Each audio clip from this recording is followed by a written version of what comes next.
Hello, welcome to the European Open briefing for Wednesday, August the 30th. I'm Rafi Brajan, currency analyst at xm.com, and we're going to be looking at what's happening in the currency markets today.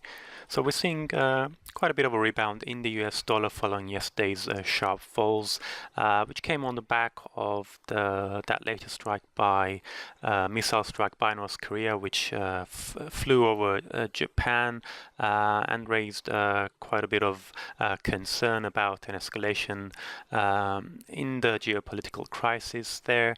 We're seeing some improvement in risk appetite. US stocks yesterday rebounded before the close to end the day a little bit higher. Going back to this morning, we're seeing some notable moves both by the Aussie and the Kiwi.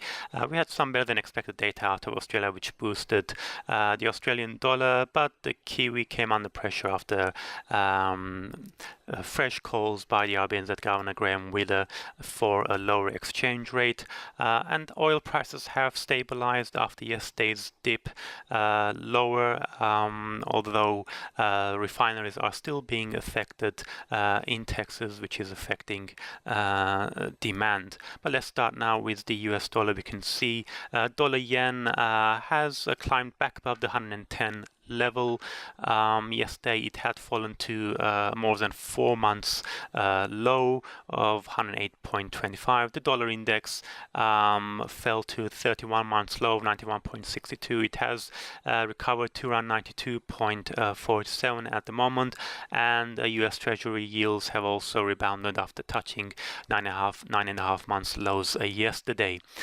We did have stronger than expected consumer confidence data out of the US. That's the Conference Board Consumer Confidence Index, which beat expectations. Later today, we're going to see the second estimate of Q2 GDP, and of course on Friday we have the non-farm payrolls report.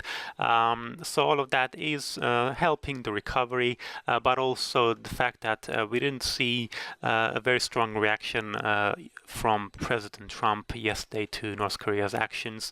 That did help ease somewhat market concerns. If you remember, he previously had used strong language saying any threat will be met with fire and fury. But yesterday, although he did say all options are on the table, he didn't really comment too much, as at the moment he seems to be preoccupied with the tropical storm Harvey, which is causing devastation in Texas.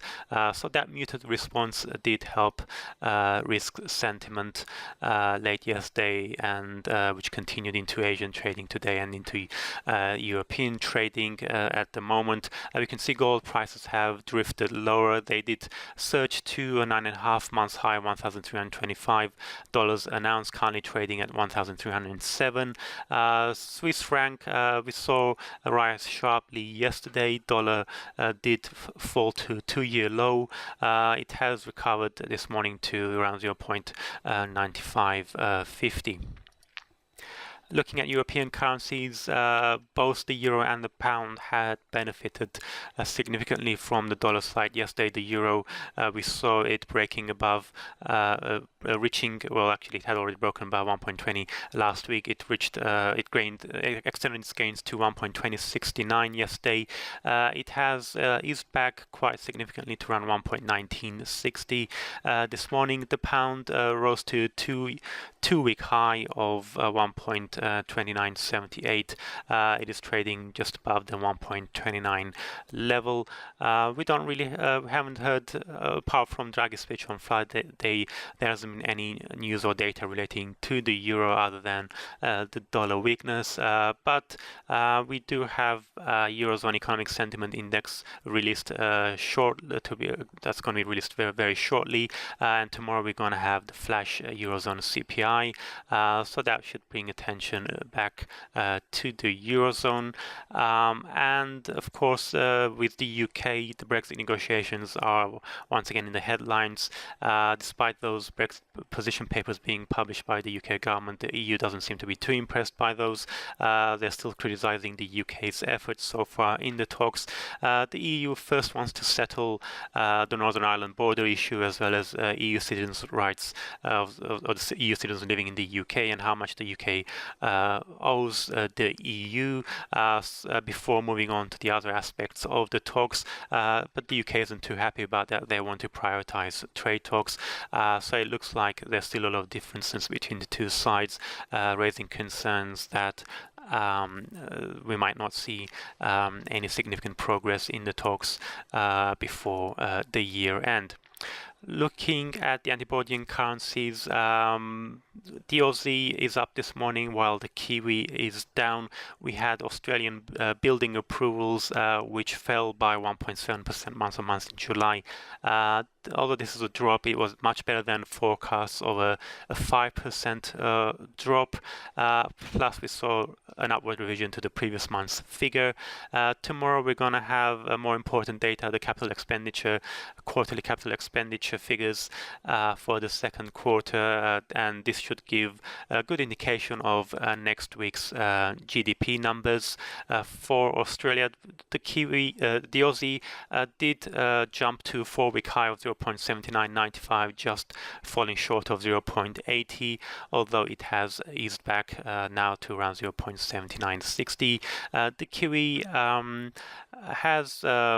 it stands about 4% lower from its July 2-year peak.